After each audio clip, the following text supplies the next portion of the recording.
February 2015 Narendra Modi देशाचे पंतप्रधान बनून 8 महिने झाले होते।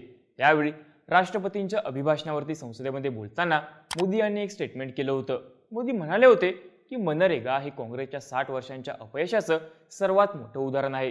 स्वातंत्र्याच्या 60 वर्षांनंतर सुद्धा तुम्ही गरिबी दूर करण्यासाठी लोकांना खड्डे खोदायला लावले, असं ते काँग्रेसला उद्देशून म्हणाले होते। आता 10 वर्षांनंतर मोदींच्या या वक्तव्याची आठवण काढण्यामागचं कारण म्हणजे केंद्र सरकारनं नुकताच घेतलेला एक निर्णय। सरकारनं आता मनरेगा योजनेचं नाव बदलण्याचा निर्णय घेतलाय। पण याचा अर्थ ही योजना थांबवण्यात आली आहे असा नाही, तर उलट योजनेतल्या कामाचे दिवस वाढवण्यात आले आहेत। म्हणजेच एकेकाळी ज्या योजनेवरून मोदी यूपीए सरकारची सर्वाधिक चेष्टा करायचे, आता तीच योजना त्यांच्या सरकारला पुढे चालवावी लागतीये। पण मोदींवरती ही वेळ का आलीये? ज्या योजनेची त्यांनी एवढी चेष्टा केली ती योजना आता त्यांनाच का बंद करता येत नाहीये? मनरेगाचं नाव बदलून मोदी सरकार आपलं अपयश झाकण्याचा प्रयत्न करतंय का? समजून घेऊयात या व्हिडिओतून।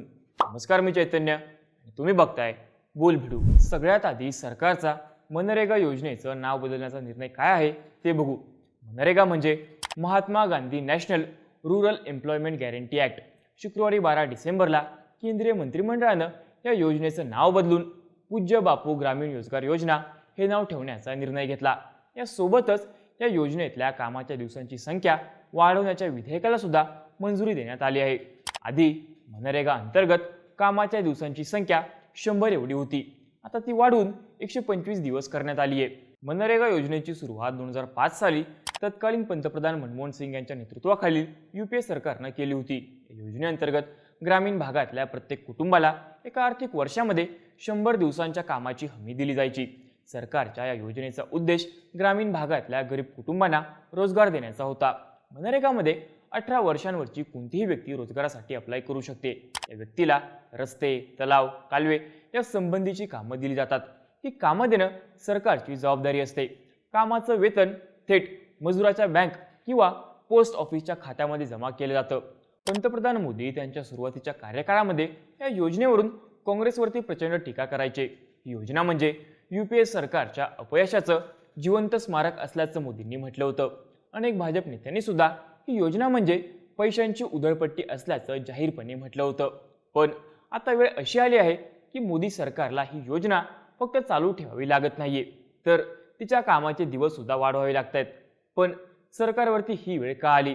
तर देशाच्या ग्रामीण भागामध्ये अजूनही अकुशल कामगारांचा मोठा वर्ग आहे, जो रोजगाराच्या शोधामध्ये खेड्यातच राहतो। हा वर्ग रोजगारासाठी शहरात सुद्धा येऊ शकत नाही आणि खेड्यामध्ये त्यांना दुसरं कुठलंही काम मिळत नाही। अशा लोकांसाठी मनरेगा योजना उत्पन्नाचा प्रमुख स्रोत आहे। जर सरकारनं ही योजना बंद केली तर अशा लाखो लोकांपुढं अचानक बेरोजगारीचं संकट निर्माण होईल।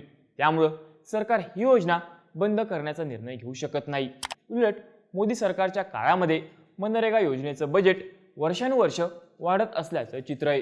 ग्रामीण विकास मंत्रालयानं जाहीर केलेल्या आकडेवारीनुसार मोदी सरकारच्या 11 वर्षांच्या कार्यकाळामध्ये मनरेगासाठी देण्यात आलेल्या निधीमध्ये सातत्यानं वाढ झाली आहे। 2013 ते 14 या आर्थिक वर्षामध्ये मनरेगासाठी 33,000 कोटी रुपयांचा निधी देण्यात आला होता।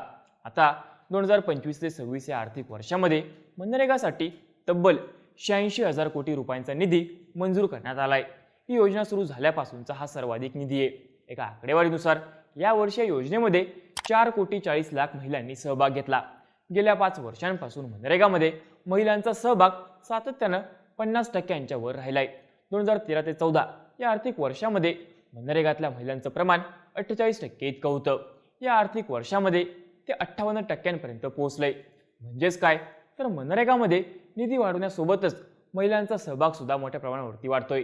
त्यामुळं सरकार ही योजना बंद करू शकत नाही। पण एकेकाळी याच योजनेवरून पंतप्रधान नरेंद्र मोदी काँग्रेसची चेष्टा करायचे। यूपीए सरकार ग्रामीण भागातल्या लोकांना रोजगार देऊ शकत नाही, त्यामुळे त्यांना खड्डे खोदायला लावले जातात, असे शब्द स्वतः मोदींनी वापरले आहेत। योजना म्हणजे यूपीए सरकारचं अपयश असल्याचं ते 2017 साली म्हणाले होते। मग आता त्याच योजनेसाठी यूपीए सरकारपेक्षा जास्त निधी एनडीए सरकारकडून दिला जातोय। कामाचे दिवस सुद्धा वाढवले जात आहेत।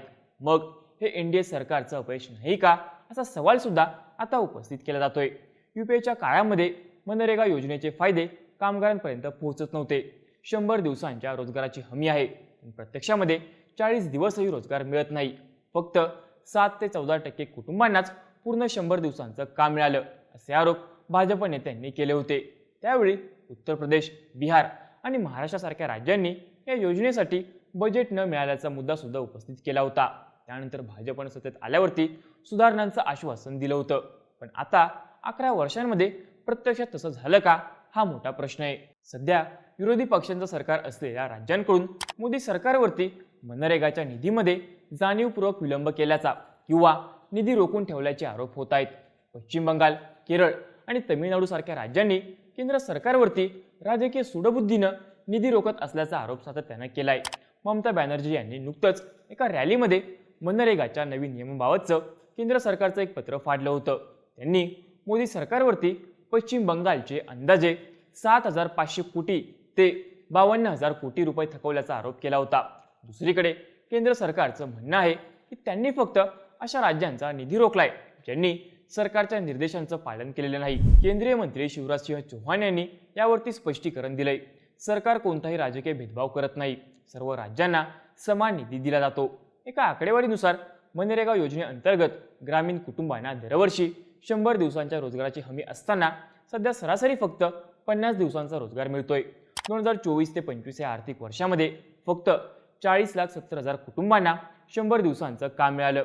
चालू आर्थिक वर्षामध्ये आतापर्यंत फक्त 6,74,000 कुटुंबांना पूर्ण 100 दिवसांचं काम मिळालं आहे। मनरेगा अधिकृत पोर्टलनुसार देशामध्ये नोंदणीकृत मजुरांची संख्या अंदाजे 26 कोटी एवढी आहे। त्यापैकी जवळपास 13 कोटी महिला आहेत, पण सक्रिय कामगारांची संख्या फक्त 13 कोटी इतकी आहे, ज्यामध्ये 7 कोटी महिला आहेत। 2024-25 या आर्थिक वर्षामध्ये या योजनेद्वारे 7,77 लाख लोकांना रोजगार मिळाला होता, जो गेल्या आर्थिक वर्षामध्ये मिळालेल्या 8,34 लाख रोजगारांपेक्षा कमी आहे। म्हणजेच या योजनेसाठी निधीची तरतूद वाढत आहे, पण प्रत्यक्षामध्ये रोजगार मिळवणाऱ्यांची संख्या कमी होत आहे। यामुळे मोदी सरकारनं या योजनेमध्ये सुधारणा करण्याचं जे आश्वासन दिलं होतं ते प्रत्यक्षामध्ये पूर्ण झालं का, हा प्रश्न उभा राहतोय। एकीकडे सरासरी कामांचे दिवस फक्त 50 उरत असताना आता कामाची मर्यादा 125 दिवसांपर्यंत वाढवण्याचा निर्णय का घेतला, हा सुद्धा प्रश्न आहेच। सरकार फक्त या योजनेचं नाव बदलून कागदावरती कामाचे दिवस वाढून एक प्रकारे आपलं अपयश झाकण्याचा प्रयत्न करताय का, असा सवाल सुद्धा आता विचारला जातोय। एकूणच काय तर ज्या मनरेगा योजनेवरून एकेकाळी मोदी UPA सरकारवरती टीका करायचे, योजनेची चेष्टा करायचे, आता तीच योजना चालू ठेवणं त्यांच्या सरकारची गरज बनलंय। तुम्हाला या बाबतीमध्ये काय वाटतं? मनरेगा योजना मोदी सरकार का बंद करू शकत नाही? तुमची मतं आणि प्रतिक्रिया आम्हाला कमेंट करून नक्की सांगा आणि माहितीपूर्ण व्हिडिओज बघण्यासाठी बोल्ड व्हिडिओच्या YouTube चॅनलला नक्की सबस्क्राईब करा।